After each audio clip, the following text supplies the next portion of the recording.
Welcome to class 35। Yesterday हमने सीखा कि किस तरह से हम जीएसटी बिल बनाते हैं और मैंने बिल भी दिखाया था।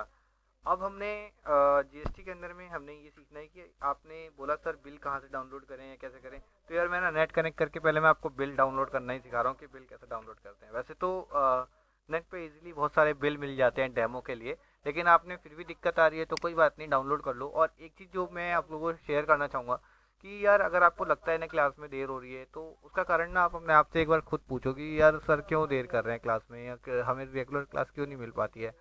तो उसका सबसे बड़ा कारण ये है ना कि आपका जो मुझे होमवर्क है ना वो पूरा नहीं मिल पाता। जब तक मेरा सिखाया हुआ आपको पूरा मुझे मुझे नहीं पता लगेगा कि आपको जो मैं सिखा रहा हूँ वो पूरा आया कि नहीं आया, तब तक मैं आगे क्लासेस क्यों दूंगा। तो इसलिए आप दूसरों से मतलब छोड़ो, आप मुझे अपना काम, ठीक है, या वो 2-4 बच्चे हैं 5 बच्चे हैं जो मुझे काम करके दिखा रहे हैं, लेकिन आप मुझे अपना 100% दो, ठीक है। आप रोज़ की रोज़ काम करके दिखाओ, आप अपने आप को ढील मत दो।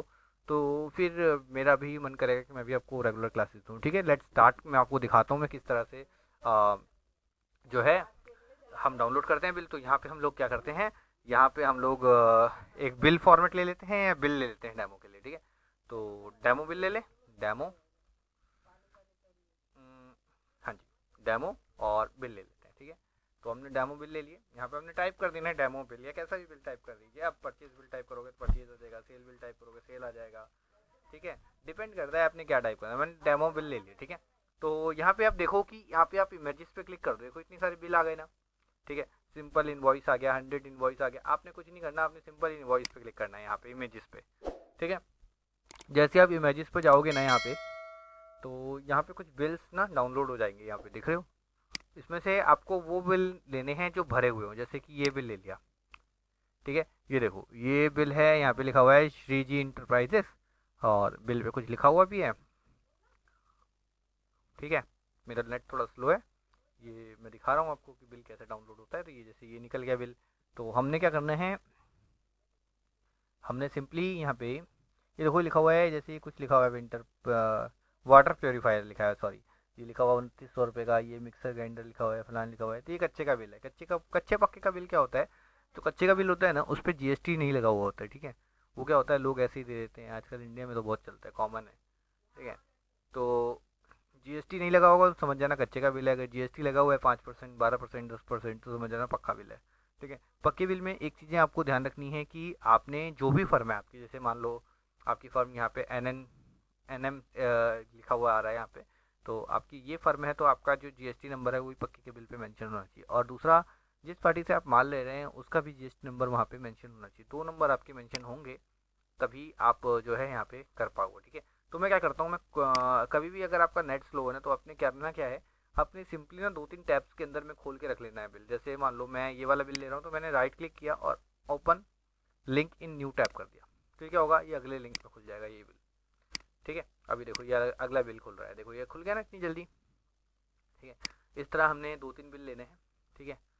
और यहाँ पे ये बिल हैं, इसके अलावा यहाँ पे अलग अलग बिल्स हैं, इसको भी ले लेते हैं, ठीक है। तो इसको भी हम अगले उसमें कर लेते हैं, तो ओपन न्यू टैब, ये अगले बिल में खुल गया, ठीक है। और ये हमारा पुराना वाला खुल रहा था श्रीजी इंटरप्राइज वाला, ये भी ले लेते हैं, ये खुल गया। राइट क्लिक किया और राइट क्लिक, जैसे आपको डाउनलोड कैसे करना है, तो डाउनलोड करने के लिए आपने सिंपली क्या करना है, आपने सिंपली यहाँ पे राइट क्लिक करना है और सेव इमेजेस पे क्लिक करना है, सेव इमेज एज, ठीक है। मैं आपको पूरा पूरा बिल बना के दिखाऊंगा, ठीक है। अब यहाँ पे एक फोल्डर है, इसमें हम सेव नहीं करेंगे, हम यहाँ जाते हैं और बैक जाते हैं, और बैक जाके हम एक नया फोल्डर बना लेते हैं बिल्स का, ठीक है। तो यहाँ पे हमने न्यू फोल्डर पर क्लिक किया और यहाँ पे हमने इसको लिख दिया बिल्स, ठीक है। तो वही मैं आपको बिल डाउनलोड करना सिखा रहा हूँ, ठीक है। मैंने इसको सेव कर दिया, ठीक है, ये सेव हो गया। अब हम चलते हैं दूसरे बिल की तरफ, ये जो टैब में है ये देखो ये आ गया बिल, इसको भी हम लोग कर लेते हैं सेव, ठीक है। राइट क्लिक, सेव इमेजेस, और आपने करना है सेव। तो तीसरा टैब था हमारा, इस पर भी क्लिक करते हैं और यहाँ से हम क्लिक करके हम इसको करते हैं सेव इमेजेस, सेव इमेजेस, ये देखो ये आपका हो जाएगा यहाँ पे सेव। अब यहाँ पे कंट्रोल डब्ल्यू आपको टैब बंद करने के लिए, ठीक है। ये टैब्स खुलते हैं, इनको टैब बोलते हैं, ठीक है। और देख लें 2-3 बिल, यहाँ पे इस तरीके से अलग अलग बिल्स के फॉर्मेट हैं, और कोई भी बिल आप ले सकते हैं, क्लॉथ बिल, इलेक्ट्रिसिटी बिल, कुछ भी कुछ भी कुछ भी, ठीक है। सैम्पल बिल है, ये प्रिंटेड है, तो मैंने कहा अभी हमें इन्वॉइस लेना, ठीक है। अच्छा, इन्वॉइस बोलूँ बिल बोलूँ ये एक ही बात है, इसमें कंफ्यूज मत होना कि सर आपने इन्वॉइस बोला ये बिल बोला, तो दोनों एक ही बात है। यानी कि BN होता है बिल नंबर, IN होता है इन्वॉइस नंबर, ठीक है। कुछ लोग उसको MM लिखते हैं, MN लिखते हैं, मेमो नंबर, ठीक है। कुछ लोग कैश मेमो लिखते हैं, कैश मेमो मतलब जो कैश की ट्रांजेक्शन से हुआ होता है वो कैश मेमो होता है, ठीक है। तो अलग अलग बिल्स होते हैं, किसी में भी कंफ्यूज नहीं होना चाहिए। अगर कंफ्यूज हो रहे हो तो आप पूछो सर ये क्या होता है, इसमें क्या फ़र्क है, ठीक है। जब आपके क्वेश्चंस आएंगे ना तो पढ़ने में मज़ा आएगा, ठीक है। आपको क्वेश्चन कैसे करना कैसे है, आपने सिंपली जैसे सपोज आप कोई भी वीडियो देख रहे हो मेरी, मैं क्लास खोल लूँ एक बार, जैसे मान लो हम कोई भी एक क्लास कर रहे हैं, ठीक है। तो यहाँ पे हमने कहा कि सर हम ये वाली क्लास सीख रहे हैं, तो आपने करना क्या है, आपने जैसे आपने ये क्लास खोली हुई क्लास 1, ठीक है। अब हमें क्वेश्चन कैसे पूछना है, सपोज आपको वीडियो देखते देखते ही, या सॉरी क्लास लेते लेते, वीडियो को बोल के बेइज्जती नहीं करूँगा, मैं क्लास बोलूँगा इसको, ठीक है, और आप लोग भी क्लास बोलो, ठीक है। तो हमने क्या किया, हमने क्लास देख रहे हैं हम, ठीक है। सपोज हम क्लास देख रहे हैं, अब क्लास देखते देखते ही मेरे मन में एक सवाल आया, तो मैं वीडियो को ना यहीं पे पॉज कर दूंगा, ऐसे मैं पॉज कर दिया मैंने। पॉज करते ही ना यहाँ पे अपना क्वेश्चन टाइप कर दो, ये लिखा हुआ है ना यहाँ पे कमेंट लिखे हुए हैं, तो यहाँ पे क्वेश्चन टाइप कर दो अपना कि सर ये जो क्वेश्चन है इसको टाइप करो कि सर कैसे करें, जो भी XYZ क्वेश्चन टाइप कर दो, हाउ टू, ठीक है। जो भी आपके मन में क्वेश्चन आता है टाइप कर दो और कमेंट पे क्लिक कर दो, ठीक है। इसके बाद क्या करना है, आपने जितनी भी बार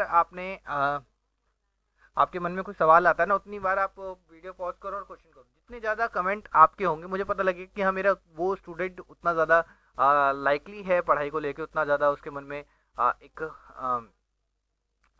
एक चॉइस है कि वो चीज़ों को उस तरीके से कर सकता है, ठीक है। तो ये सारी चीज़ें ना आपके अंदर भी होनी चाहिए, जैसे आपने फर्स्ट क्लास में मुझे वो दिखाया था ना अपना एक जोश, वही आपको दिखाना है इस बार भी, ठीक है। तो मैं उम्मीद करता हूँ कि क्लास 35 जब हमारी ख़त्म हो रही है और हम क्लास 35 को ख़त्म करेंगे, तो कमेंट बॉक्स में मुझे बहुत सारे क्वेश्चंस मिलेंगे, और मैं अपनी ये उम्मीद मैं अपने हर एक स्टूडेंट से करता हूँ, ठीक है। तो फिलहाल मैंने 2 बिल आपको डाउनलोड करके दिखा दिए हैं। अब हम टैली को स्टार्ट करते हैं, और टैली को स्टार्ट करने के बाद मैं बिल्स करता हूँ। और मेरे को स्टूडेंट का क्वेश्चन था कि सर मल्टीपल बिल की एंट्री मुझे समझ में नहीं आ रही है, और एक परचेज को, जो भी हमने परचेज या सेल बनाई, इसको प्रिंट करना नहीं आ रहा है या इन्वॉइस में डालना नहीं आ रहा है। तो एक बात तो मैं आपको क्लियर कर दूं कि जो भी आपके सवाल है ना, उसका जवाब आपको इस क्लासेस के अंदर में मिलेगा। जो भी आप क्लास लेते हैं 35, 34, 33, 32, जो भी क्लासेस लेते हैं उन क्लासेस को 1 से 2 बार देखिए, 3 बार देखिए, नहीं समझ में आएगा 4 बार देखिए, रिवाइंड कीजिए, ठीक है। क्योंकि ऑनलाइन क्लासेस का जो सबसे बड़ा फ़ायदा होता है कि वी कैन रिवाइंड, हमें बोलना नहीं पड़ता कि सर ये वाली चीज़ हमें नहीं समझ में आई, ये वाली चीज़ समझाइए, तो we can rewind that classes, ठीक है। तो रिवाइंड कीजिए, एक बार 2 बार नहीं समझ में आएगा। और अगर आपको क्लासेस में नहीं समझ में आया तो उसके लिए मेरा व्हाट्सएप नंबर आपके पास है, ग्रुप आपके पास डिस्कशन का है। इसके अलावा आप कॉलिंग के लिए मैंने आपको बोल दिया, 9 से 9:30 के बीच में आप कॉलिंग करके पूछ सकते हैं, ठीक है। Let's get started. सबसे पहले तो मैं आपको मैं समझा दूँ मल्टीपल बिल कैसे बनता है। तो हमने परचेज सिंपली ओपन कर ली है और इसमें हमने परचेज नंबर डाल दिया है, ठीक है। तो मैं यहाँ पे परचेज नंबर डाल दे रहा हूँ, ठीक है। कुछ भी जैसे जैसे हमारी जो कोई शॉप है तो उसका जो परचेज नंबर है, हमने क्या बना रखा है, हमने वैसे बना रखा है, हमने बना रखा है 2020-21 और स्लैश में 01, ठीक है। तो इस तरह से जब भी हमने बिल बना रखे होते हैं ना, तो उसमें डायरेक्ट ऐसे बिल आ जाते हैं, ठीक है। इससे हमें क्लियर हो जाता है कि चाहिए 2001, हमने इतने बिल काट लिए, हमें क्लियर हो जाता है, माइंड में फिट हो जाता है। अब जैसे अब दिसंबर चल रहा है तो मैं इसको 1 दिसंबर कर देता हूँ, ठीक है, क्योंकि बाकी तो डेट चेंज हो नहीं सकती, तो मैं इसे 1 दिसंबर कर देता हूँ, और यहाँ से डेट भी मैं इसे चेंज कर देता हूँ 1 दिसंबर, ठीक है। अब यहाँ पे डेट चेंज हो गई। अब पार्टी ले लेते हैं, तो कोई भी एक पार्टी ले लेते हैं। चलो इलेक्ट्रॉनिक ले लेते हैं, AA इलेक्ट्रॉनिक्स है, मैंने ये ले लिया। परचेज अकाउंट में परचेज अकाउंट रख दिया। अब मैं इसमें नेम ऑफ आइटम्स की एंट्री कर रहा हूँ, ठीक है, क्योंकि मैंने क्या क्या खरीद के लाया मैं उसके आइटम की एंट्री कर रहा हूँ। इलेक्ट्रॉनिक है तो मैं क्या खरीद सकता हूँ, मोबाइल खरीद सकता हूँ, ठीक है। वॉशिंग मशीन ले सकता हूँ, देखो सैमसंग वॉशिंग मशीन हमने 150 पीस लिए है, ठीक है। गोडाउन कौन सा है, भजनपुरा लिया। अब मैंने कहा मैंने 10 सैमसंग वॉशिंग मशीन ली है, तो पिछली बार 7500 रुपये का दाम था, मैंने कहा इस बार जो है मेरा 7800 रुपये बढ़ के आया है, ठीक है। और 6% लेस किया है इसमें, माल के अंदर 6% लेस किया है। तो एक तो 7800, मैंने 78 लिख दिया गलती से, है ना। तो एक तो मैंने कहा 7800, और मैंने इसमें डिस्काउंट दिया 6% का, ये हो गया एक एंट्री। अब इसमें आपको अगर ये देखना है कि आपको याद नहीं है कि आपने कितना टैक्स लगाया है, तो आप सिंपली ऑल्ट के साथ ए दबाओ, इससे खुलेगा आपका टैक्स एनालिसिस। टैक्स एनालिसिस हम क्यों करते हैं, सबसे बड़ी क्वेश्चन है, आप उसको कॉपी में लिखो कि टैक्स एनालिसिस करते क्यों हैं। टैक्स एनालिसिस हम इसलिए करते हैं ताकि हम ये जान सकें कि किस आइटम पे कितना टैक्स लगा है। ठीक है, अब जैसे हमने ऑल्ट ए दबाकर ये खोल लिया, ये ऑप्शन तो खुल गया। अब हमें इसमें डिटेल्स देखनी है, तो आपने सिंपली ऑल्ट के साथ F1 दबाना है। देखो ये जानकारी आपकी यहाँ भी लिखी हुई आ रही है, देखो लिखी हुई आ रही है डिटेल्स, आपने लिखा हुआ आ रहा है टैक्स एनालिसिस, यहाँ पे जीएसटी के जो बिल है, आपने ऑल्ट के साथ F1 दबाना है। आपने F1 दबाया तो आपने देखा कि सैमसंग वॉशिंग मशीन की आइटम वैल्यू जो थी वो थी 73,320 रुपये। ठीक है, कितना थी, 73,320 रुपये। अब 73,320 रुपये के ऊपर 12% का टैक्स लगा है। ठीक है, तो जो टैक्स की वैल्यू हुई वो 8,000 रुपये हुई, यानी 73,000 टैक्सेबल वैल्यू और 8,000 रुपये टैक्स वैल्यू। दो ये टैक्सेबल वैल्यू को दिखाता है कि इस पर टैक्स कितना लगा है, एज पर द कैलकुलेशन। ठीक है, तो आपको समझ में आया, यानी कि अब 12% टैक्स लगा है इस पर। ठीक है, अब मैं कोई ऐसा आइटम लेता हूँ जिसपे 5% टैक्स लगता है। ठीक है, तो यह तो इलेक्ट्रॉनिक है। ऐसा होता है कि कुछ शॉपिंग मॉल्स होते हैं। ठीक है, शॉपिंग मॉल में क्या होता है कि हर तरह के आइटम होते हैं। अब जैसे ये इलेक्ट्रॉनिक की दुकान है तो यहाँ इलेक्ट्रॉनिक आइटम मिलेगा, टैक्स का जीएसटी फिक्स होगा। ठीक है, आप किसी क्लॉथिंग स्टोर पे जाते हैं तो वहाँ पे क्या होता है, क्लॉथ होते हैं, तो क्लॉथ में आपको पता है 5% का टैक्स लगता है फैब्रिक पे। ठीक है, तो ऐसे ही अगर आप किसी मिक्स दुकान पे जाते हैं, यानी कि शॉपिंग मॉल में जाते हैं या किसी जर्नल स्टोर में जाते हैं जहाँ पे सारे तरीके का सामान रखा होता है, तो वहाँ पे मल्टीपल टैक्स होता है कि वहाँ पे तो भाई आपका 10% सॉरी आपका 5% भी लग रहा है, 12% वाले भी आइटम है, 18% वाले, 28% वाले भी आइटम है। तो ऐसे में आपने मल्टीपल टैक्स सीखना होता है, क्योंकि आपको अलग अलग तरह के आइटम्स की एंट्री आप कैसे करोगे। तो सपोज मैं ये मान के चलता हूँ कि डबल ए इलेक्ट्रॉनिक्स एक जर्नल स्टोर है। ठीक है, तो मैं इसमें क्या करता हूँ, मैं इसमें अब यहाँ से मैं एक और चीज़ ले लेता हूँ भाई, मैं यहाँ से ले लेता हूँ, मेरा मन तो नहीं कर रहा है कुछ और करने का, क्योंकि ये इलेक्ट्रॉनिक स्टोर है और मैं यहाँ से चावल दाल तो नहीं खरीद सकता। लेकिन सिर्फ आपको समझाने के लिए मैं एक राइस का बना लेता हूँ कि मैं यहाँ से चावल भी खरीद रहा हूँ, मैं सिर्फ समझाने के लिए। ठीक है, अपने मन में ये रखना कि मैंने सर ने ये जो एग्जाम्पल लिया है सिर्फ समझाने के लिए लिया है मैं। ठीक है, राइस ले लिया हमने, और राइस में हमने कैटेगरी, इसमें फैब्रिक अपने हमने 3 कैटेगरी बना रखी है, क्लॉथ, इलेक्ट्रॉनिक, फैब्रिक। लेकिन राइस क्या है, राइस फूड आइटम है और ग्रॉसरी में आता है, तो हम इसको ऑल्ट सी करके एक नई कैटेगरी जनरेट कर देंगे और नाम लिख देंगे ग्रॉसरीज। ठीक है, तो हम यहाँ पे नाम लिख देंगे ग्रॉसरीज या फूड आइटम लिख देंगे, तो मैंने इसको ग्रॉसरी लिखना है,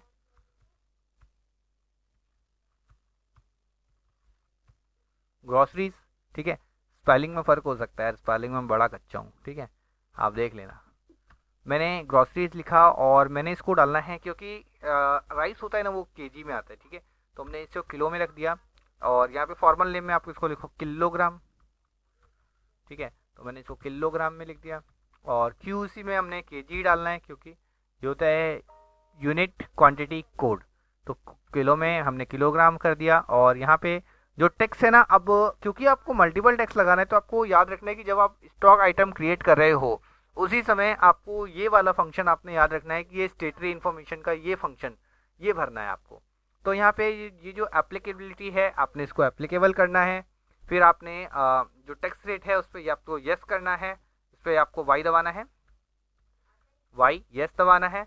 जैसे आप यस दबाओगे आपके पास एक अलग जो है एक कॉलम खुल जाएगा, इसका नाम है GST detail for stock item. ठीक है, तो आपने क्या करना है, आपने इसको ऐसे ही रहने देना है और डिस्क्रिप्शन में आपने इसको छोड़ देना है। टैक्सेबिलिटी में आपने टैक्सेबल करना है, और यहाँ पे मान लीजिए मैंने कहा कि खाने का सामान है तो मैंने कहा इस पर 5% टैक्स लग रहा है, तो मैं यहाँ पे 5% टैक्स यहाँ पे इसको एप्लीकेबल कर देता हूँ, और मैंने कहा इसको कंट्रोल ए एक्सेप्ट करा दिया। ठीक है, तो यहाँ पे इसको कर देंगे गुड्स, सप्लाई टाइप के अंदर में गुड्स कर देंगे। ठीक है, रेट और ड्यूटी में आपने कुछ नहीं डालना है। ठीक है, इसको कर देना है एक्सेप्ट। अब हमारे पास दो अलग अलग आइटम है। ठीक है, एक 12% का और एक 5% का। ठीक है, गोडाउन आपने जो मर्जी सिलेक्ट कर लेना, मैंने कहा 100 किलो राइस की मुझे। ठीक है, और मैंने कहा रेट डाल देते हैं भाई 70 रुपये के हिसाब से, तो 7000 रुपये के राइस हो गए। ठीक है, अब इन दोनों पर एक साथ ही हमें जीएसटी लगाना है, और हमें ये देखना है कि जीएसटी जो है वो हमारा पूरी तरह से कैलकुलेट होना चाहिए। तो हमने यहाँ पे सीजीएसटी लगा के देखा कि भाई सीजीएसटी लग रहा है, तो यहाँ पे नहीं लग रहा है। क्वेश्चन का जवाब आप खुद देंगे मुझे कि क्यों नहीं लग रहा है। वीडियो पॉज कीजिए, क्वेश्चन का जवाब दीजिए, 5 सेकेंड आपके पास।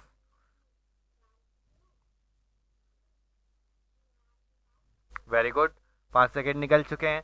जवाब दिया करो यार, ठीक है, शर्माया मत करो। ठीक है, तो मैंने इसको पे लगाया IGST। क्यों लगाया? क्योंकि ये बाहर की पार्टी है। तो हमने जैसे ही IGST लगाया तो यहाँ पे रेट निकल के आ गया। ठीक है, अब आप सोच रहे हो कि सर अलग अलग दो तरह के टैक्सेस वाले आइटम हैं, तो आपने 2 बार IGST लगाना है। लेकिन नहीं, बिल्कुल नहीं, ऐसा नहीं करना। आपने अगर 2 बार लगा दोगे तो गलत हो जाएगा, लेने वाला तो इंसान ही मर जाएगा इतने टैक्स भर के। ठीक है, तो आपने ऐसा बिल्कुल नहीं करना। अब आपको अगर कोई शक है कि मैंने जो करा है काम वो ठीक है कि नहीं है, तो आप ऑल्ट के साथ ए दबा के टैक्स एनालिसिस करो ना भैया। आपने ऑल्ट के साथ ए दबाना है, टैक्स एनालिसिस खुल जाएगा। फिर आपने क्या करना है, आपने ऑल्ट के साथ F1 दबाना है, तो इससे डिटेल आ जाएगी। अब आप देख सकते हो कि जो वॉशिंग मशीन थी उस पर ये वॉशिंग मशीन का प्राइस है और इस पर टैक्स लगने वाला टैक्स 12% के हिसाब से ये कैलकुलेट हो गया, और 7,000 रुपये के हिसाब से 5% ये कैलकुलेट हो गया। तो इस तरीके से हमारा जो आइटम है उस पर लगने वाला टैक्स यहाँ जुड़ के 9,148 रुपये 40 पैसे आ गया। ठीक है, और यहाँ पे हमारे आइटम्स में 2 अलग अलग टैक्स लग गए। इस तरह आप अलग अलग आइटम यानी मल्टीपल आइटम आप लिख सकते हैं और मल्टीपल टैक्स की एंट्री कर सकते हैं। आई होप आपको यहाँ तक समझ में आ गया होगा। अब हम क्या करते हैं, इसको कर देते हैं एक्सेप्ट। ये हो गया एक्सेप्ट। अब किसी बच्चे ने क्वेश्चन पूछा कि सर हम एक्सेप्ट तो कर लेंगे लेकिन प्रिंट कैसे करेंगे?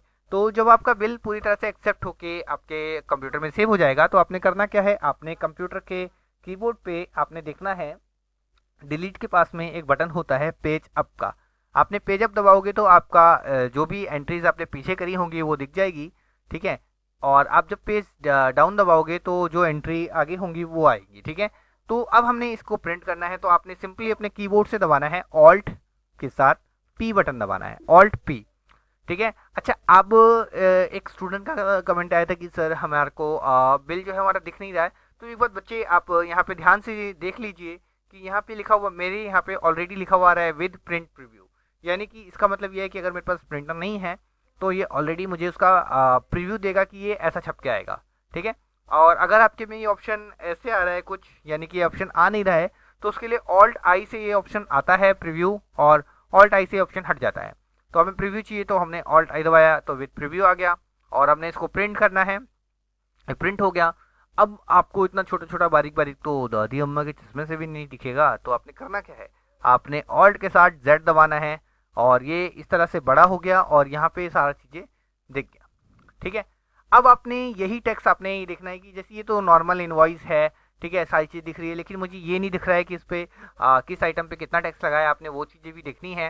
ठीक है, उन चीज़ों को भी आपने करना है, तो आपने सिंपली ऑल्ट के साथ P दबाना है दोबारा से, और उसके बाद आपने कॉन्फ़िगरेशन में जाना है, F12 दबा के। F12 दबा के आप जाओगे तो आप देखोगे कि यहाँ पे कुछ आपको सेटिंग्स मिल जाती हैं। ठीक है, सेटिंग्स मिल जाती हैं, तो आप सेटिंग्स में GST की तरफ जो सेटिंग्स हैं ये वाली, इनके पास आ जाओ आप। ठीक है, तो जब मैं इनके पास आ गया, यहाँ पे आ जाते हैं जाते हैं जाते हैं तो ये देखो यहाँ पे बोल रहा है print item wise GST detail, यानी कि आइटम के हिसाब से मुझे GST डिटेल चाहिए, तो हमने इसको यस किया। और अगर आपको GSN के जो HSN और SAC कोड होते हैं अगर वो भी चाहिए होता है तो आप यहाँ रखेंगे, और GST का कॉलम आपने प्रिंट कराना है, तो वही पहले हम आइटम वाइज GST की डिटेल को यस करके और बाकी चीज़ों को एक्सेप्ट कर देते हैं और देखते हैं क्या होता है।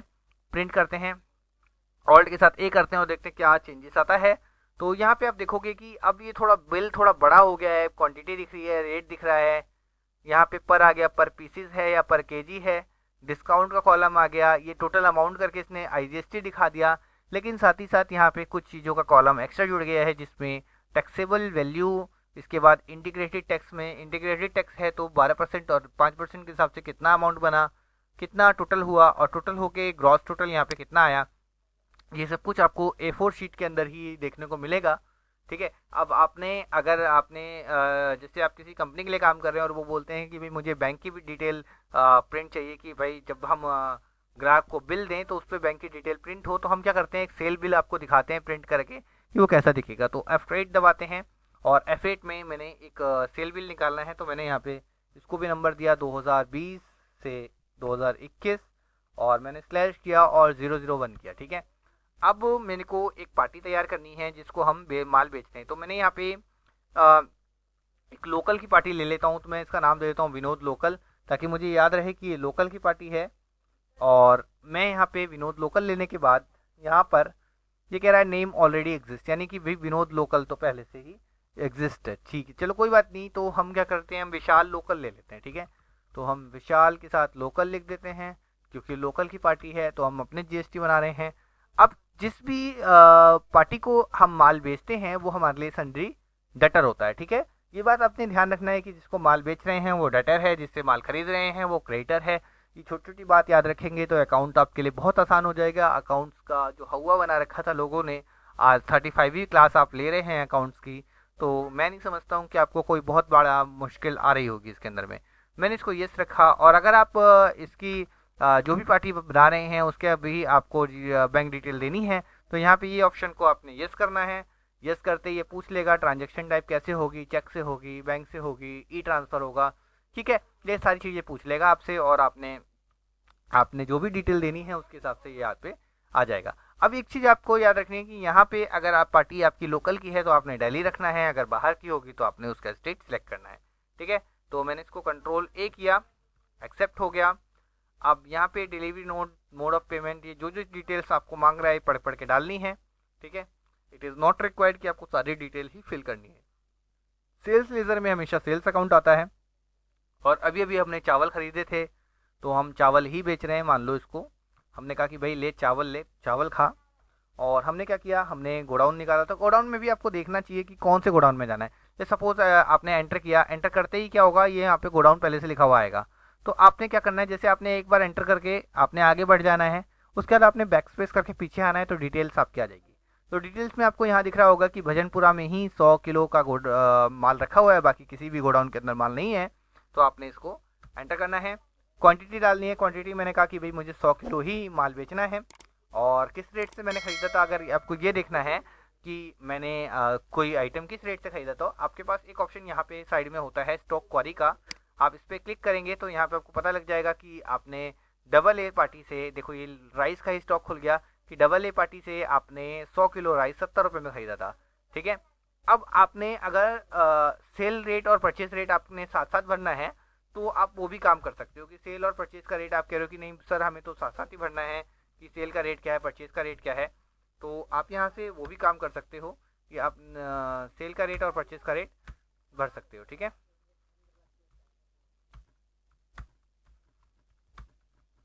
ठीक है, तो वो आप कैसे करोगे कि सेल और परचेज का रेट आप उसको भर सको। तो एक बार हम देखते हैं कि क्या ऐसा ऑप्शन होता है इसमें।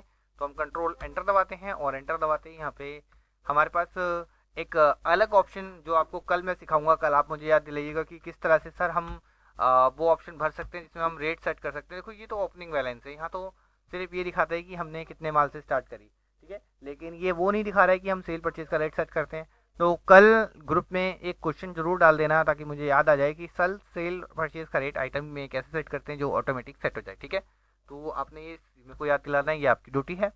और मैंने कहा 70 रुपये के हिसाब से खरीदा था तो 75 के हिसाब से मैं बेच रहा हूँ भाई, ये मेरे को मुनाफा चाहिए भाई, तो ये ले लिए। और मैंने जिस पे जैसे ही मैं इस पर IGST सेलेक्ट कर रहा हूँ तो ये नहीं आ रहा। उप्स, क्यों नहीं आ रहा ये, क्योंकि लोकल की पार्टी है और सर आप IGST लगा रहे हैं तो इसको CGST करेंगे, देखो आ गया। अब इसको SGST करेंगे तो क्या आएगा, ठीक है।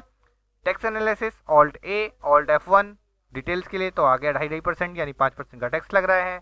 करेंगे इसको एक्सेप्ट, ठीक है।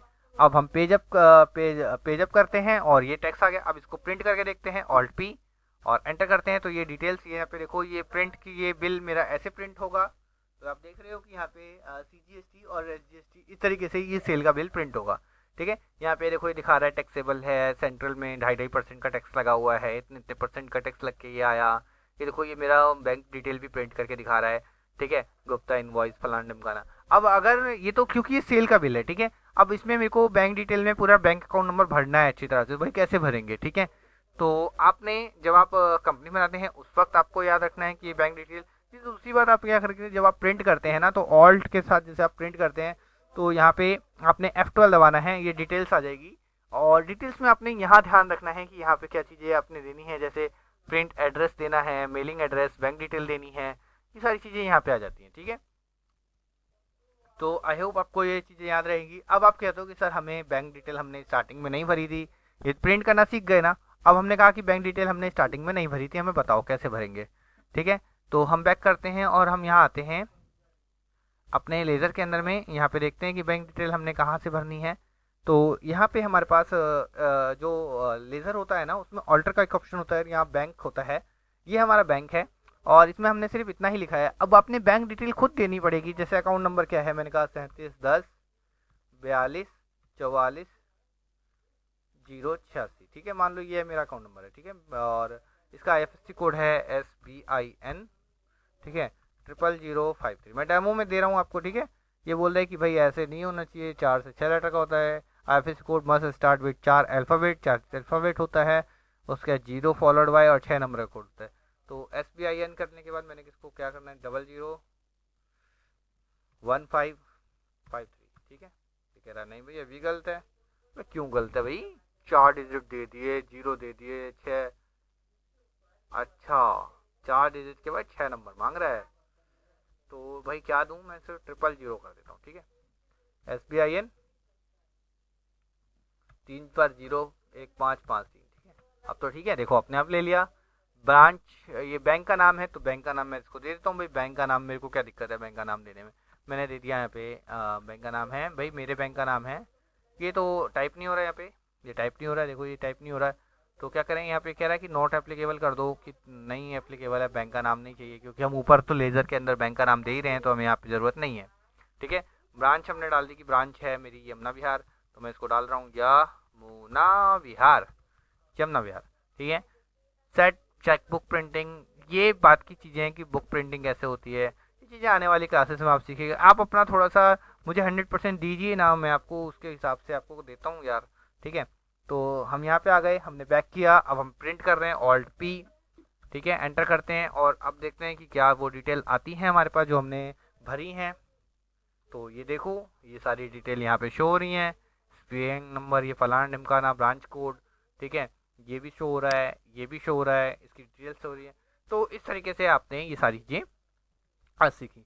आई होप आपको क्लासेस समझ में आई होगी, इंटरेस्टिंग क्लासेस लगी हैं। एक कमेंट अपना वैल्यूएबल कर दीजिएगा, जिससे मुझे पता लग जाए कि आपको क्लासेस अच्छी तरह समझ में आ गई हैं। और आज का होमवर्क आपका रहेगा कि आपको मल्टीपल टेक्स्ट की 5 आपको एंट्री करनी है, और एंट्री करके आपको प्रिंट स्क्रीनशॉट भेजना है मुझे। और इसके साथ ही साथ आपने बिल जो आपने डाउनलोड किया है मुझे वो भी भेजना है, कि आपने 5 तरह के बिल आपने डाउनलोड करके मुझे एंट्री करके दिखानी है कि आपने ये सर ये बिल डाउनलोड किए थे, इसकी एंट्री ऐसे हुई है, ठीक है।